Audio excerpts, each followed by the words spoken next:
universitetidan bu yil mana birinchi marta tarix yo'nalishi ochildi va tarix yo'nalishiga qabul qilingan birinchi kurs talabalari bilan keldik. Men tarix fanlari bo'yicha falsafa doktori, dotsent Qambarbosh Oyloxon Asqarovna bo'laman.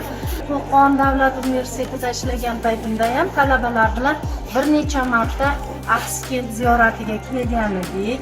Axsikentni o'zbek davlatchilik tarixida tutgan o'rni haqida doim talabalarga gapirib berganmiz.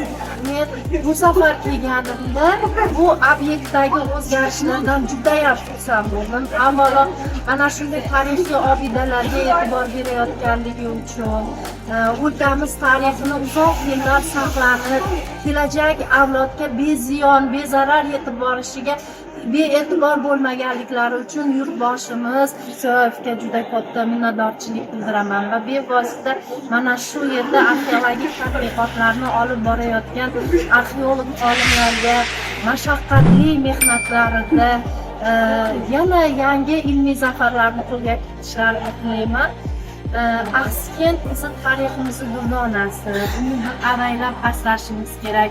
Mana bunday qorako'z yoshlarga, shogirdlarimizga tushuntirishimiz kerak. Mana bugun talabalarimiz endigina 2 oy tahsil olganlar bular. Ularga arxeologik tadqiqotlar qanday o'tkaziladi, qazishma ishlari qanday boshlanadi, uni mashaqqati qanday, mana shuni tushuntirishga harakat qilardim va bugun bu tarixiy obyektga kelgandan keyin menimcha bularning ham dunyoqarashi, fanga bo'lgan muhabbati, tarixga bo'lgan qiziqishi yanada ortdi deb o'ylayman. Mana shu talabalarimiz 2 oy davomida 3-obyektni olib kelishimiz, aynan arxeologik qazilma ishlari to'plamiga 3-obyektimiz, lekin eng ta'sirlanarli, eng katta obyektimiz, eng katta obyekt Axsikentda bunga kundan yashamayotgan juda keng ko'lamli ishlarni hayratda qoldik. Tarix sifatida hayratda qoldik. Talabalarimiz bilan keyingi yana bundan keyin tez bu yerga kelib olib borayotgan ishlarni izma-iz kuzatib borishimizga ham mas'ul